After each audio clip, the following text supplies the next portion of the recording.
Welcome back. Hope you had a wonderful Christmas and a fantastic Advent. I know we did at our house, and I am looking forward to working on some more lessons with you guys and seeing what kind of crafts and stuff you're making. Today we're going to talk about God's house, the church. If you go to church on Sundays, or any day rather, you will see that our church is filled with all sorts of things. The tabernacle, the crucifix, candles, the altar, the pews, holy water, all of these things are placed there to help us as we worship God. We're going to talk about the church and the priests and the bishops and the popes, and we're going to talk about all that today, so hopefully we'll answer any questions you might have. Think about this for a minute. If you have a nighttime storybook or Bible, which of those do you think is most important? The Bible, right?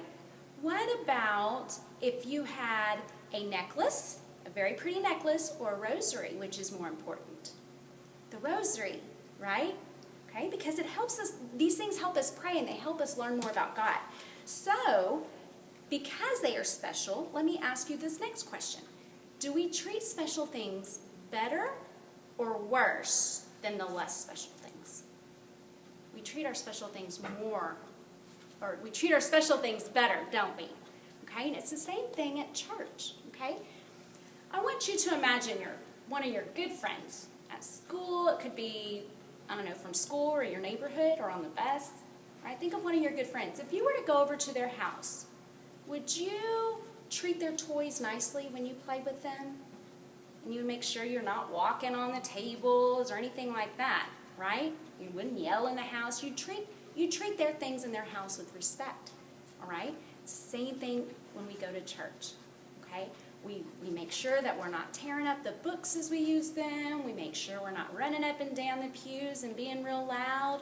We make sure that we are praying and worshiping and listening to the stories that are there as God, as we are worshiping God, okay? And we remember that God is with us in a very special way when we go to church. And when we remember that, it's easier, at least it's easier for me, to remember, okay, I have to sit quietly and I need to listen and I need to talk to God in my heart, and when I sing songs, I can talk to God in that way. Okay?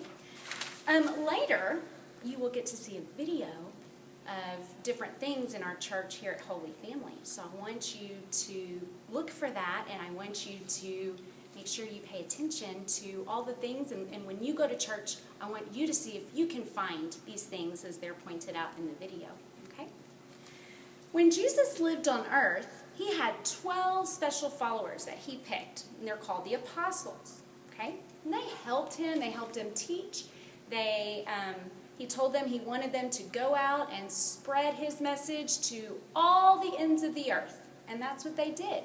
Now Jesus, he took one apostle and told him, I bet you know who this apostle might be, told him, I want you to be the head of my church. On this rock, I will build my church.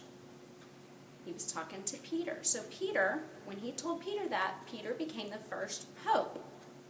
And that was a long time ago. But we still have a pope, okay? Our pope today is called Pope Francis, and he lives in Rome. But he still helps the priests and the bishops all around the world. He still helps all of them to spread Jesus' message, even now. Okay? The bishops help spread the word. They offer Mass, and they help make people holy. Okay? Our bishop in the Diocese of St. Angelo, our bishop is Bishop Michael, and he lives in St. Angelo. Now, the Diocese of St. Angelo is very big. It's lots and lots of cities. So he has priests to help the bishops.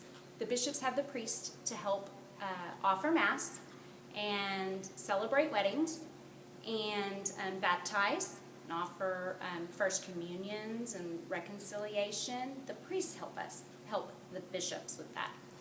And our priests here are Father Fred and Father Mama John.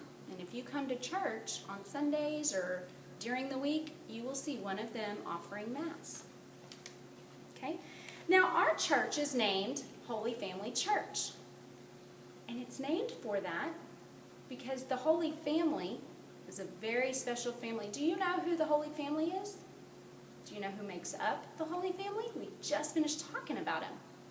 That's right, Mary, Joseph, and Jesus. The three of them are what we call the Holy Family. And they're called the Holy Family because they are good examples to every family of what a family should look like, how a family should love each other and care for each other and teach each other. And that is what they do. And so our church was named Holy Family Church. And we remember them every time we come to church. So make sure that when you next time you come to church, I want you to look for different things that you see in our upcoming video and see if you can find where the tabernacle is, where the altar is, where the candles are, where the crucifix is, where the choir might sit. See if you can find these things and point them out to your family.